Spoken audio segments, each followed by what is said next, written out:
Hello guys. இந்த மழை காலம் வந்தாலும் நம்ம எல்லாத்துக்குமே பயமும் சேர்ந்து வருங்க. அதுக்கு காரணம் பல விஷயம் இருக்குங்க. அதுல ஒண்ணுதாங்க இந்த ஃபெங்கல் புயல். இப்ப நம்மள பயமுறுத்துறது. கிட்டத்தட்ட நியூஸ் சேனல தொறந்தாலே இந்த புயலை பத்தாங்க பேச்சு. இப்ப தமிழ்நாடுன்னு பாத்தீங்கன்னா மோஸ்ட்லி எல்லா இடத்துலயும் மழை பெஞ்சுதான் இருக்கு. அதுவும் குறிப்பா சென்னையில பாத்தீங்கன்னா, எனக்கு இந்த இஷ்யூவை பத்தி பேசணும் ஃபர்ஸ்ட் தோணல. நான் நியூஸ் சேனல்ல பார்த்தேன். கொஞ்சம் அதுல இருந்து கேதர் பண்ண இன்ஃபர்மேஷன் தான் உங்களுக்கு சொல்றேன். அதுல பார்க்கும்போது எனக்கு சென்னை வாசிகள் வந்து ரொம்ப கஷ்டப்பட்டுருக்காங்க. அவங்க இப்ப இல்ல, எப்ப மழை காலம் வந்தாலும் கஷ்டப்பட்டு தான் இருக்காங்க. ஆனா அதுக்கு ஒரு பெர்மனன்ட் சொல்யூஷன் வந்து கிடைச்ச மாதிரி தெரியல.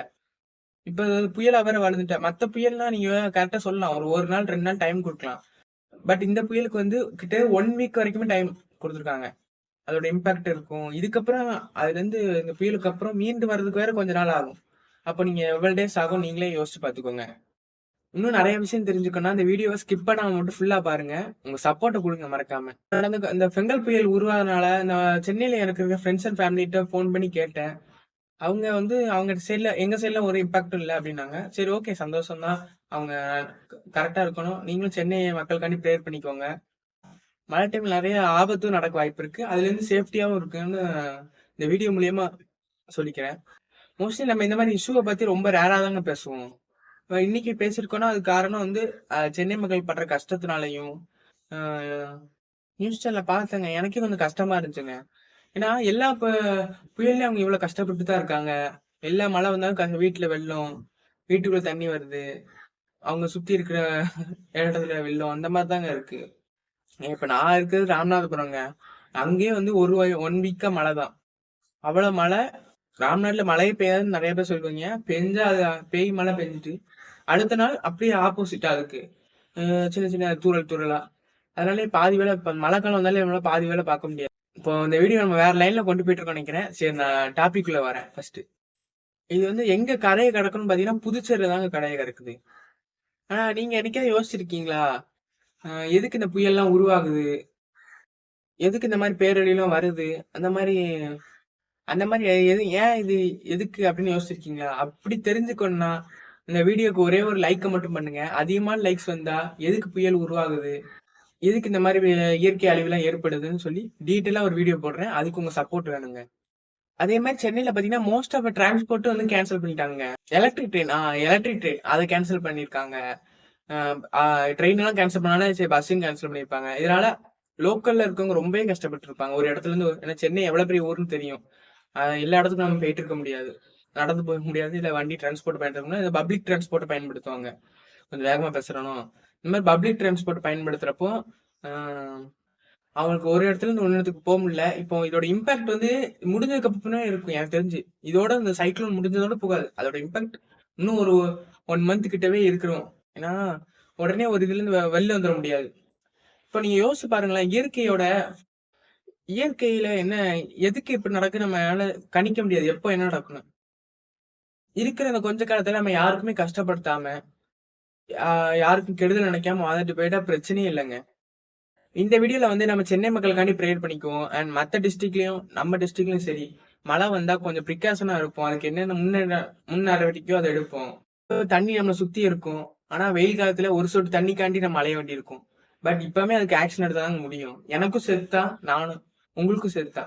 எனக்கு பர்சனலா vlog பண்ணணும், அந்த மாதிரி எக்ஸ்ப்ளோர் பண்ணணும்னு ரொம்ப ஆசைங்க. அதனால இப்போ ரீசெண்டா ஒரு சேனல் ஆரம்பிச்சாங்க. ஐஎம் பாக்கம்டைன்னு சொல்லிட்டு. அந்த சேனலையும் மறக்காம சப்போர்ட் பண்ணுங்க, சப்ஸ்கிரைப் பண்ணுங்க.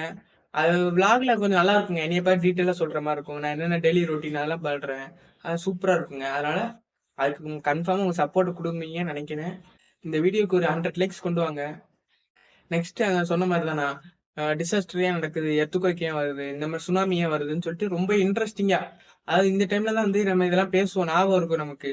இப்போ இந்த மழை காலத்துல எப்படி கொடை வைக்குது அந்த மாதிரி தான் நமக்கு இந்த மழை காலம் வந்தாதான் இந்த புயல், டிசாஸ்டர்ஸ் இதெல்லாம் ஞாபகம் வரும் கொஞ்சம்.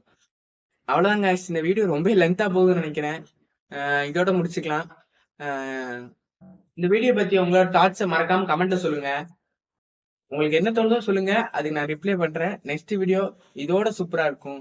And shocking news in 2024. Actually இப்போ நயன்தாரா மேம் தனுஷ் மேல ஒரு குற்றச்சாட்டு வச்சிருக்காங்க. இவங்க என்ன சொல்றாங்கன்னா, நயன்தாரா மேமுக்கும் விக்னேஷ் சிவனுக்கும் உள்ள லவ் ஸ்டோரிய ஒரு டாக்குமெண்ட்ரியா ரிலீஸ் பண்ண போறாங்க. இதுக்காண்டி 400 கோடி உள்ள படத்துல சீன்ஸ் கொஞ்சம் வர வேண்டி இருக்கு. இதுக்கு ப்ரொடியூசர் தனுஷ் தான். அவர்கிட்ட கேட்கும்போது அவர் சைட்ல இருந்து எந்த ரெஸ்பான்ஸுமே 3 வருஷமா வரல. வெறும் 3 செகண்ட் சீனுக்கு 10 கோடி ரூபாய் கேட்கறாங்களாம். ஒரு 2 நாளைக்கு முன்னாடி திருச்செந்தூர் கோவிலியான தெய்வான அதை வளர்க்குற பாகனே கொண்டுட்டு அவரோட சேர்த்து ஒரு 2 பேரை கொண்டுட்டு வந்த யானை. என்னதான் நம்ம மிருகங்களை பார்த்து வளர்த்தாலும் கடைசியில் அது குணத்தை காட்டதான் செய்யும்.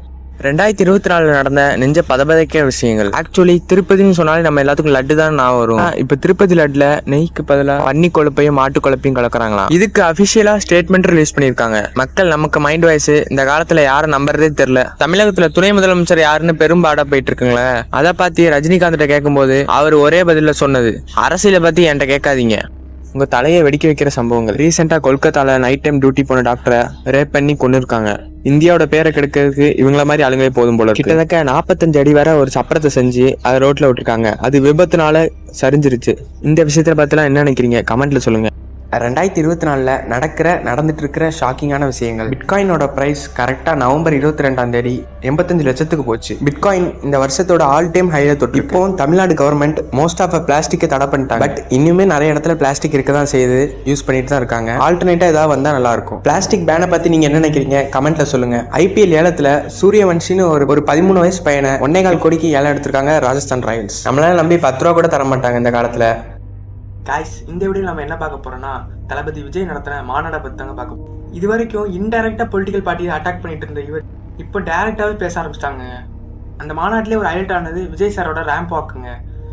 அவர் நடந்து வர மக்கள்லாம் அந்த கட்சி துவடி வந்து தூக்கி போட்டாங்க. அதை அவர் அழகா போய் பிடிக்க இப்படிதாங்க அது பாதி போச்சு. விஜய் சாருக்கு பேச தெரியாது, அவர் இன்ட்ரோவர்ட் அந்த மாதிரி பரப்ப வச்சிருக்காங்க. ஆனால் இந்த ஸ்பீச்சை கேட்டு ஒருத்தரும் அந்த மாதிரி பேச முடியாது, வாய் அவ்வளோ பேத்துக்கு அடைச்சிருச்சு. நீங்கள் என்ன நினைக்கிறீங்க? 2027 நடக்கப்படுற எலெக்ஷனில் தளபதி விஜய் ஜெயிக்க வாய்ப்பு இருக்கா? நீங்கள் ஓட்டு போடுவீங்களா? சிஎம் ஆக சான்ஸ் இருக்கான்னு கமெண்ட்ல சொல்லுங்க. 2024 நடந்த ஷாக்கிங்கான சம்பவங்கள். நேற்று செவ்வாய்க்கிழமை அப்போ பிஜிலி ரமேஷ் இறந்துட்டாரு.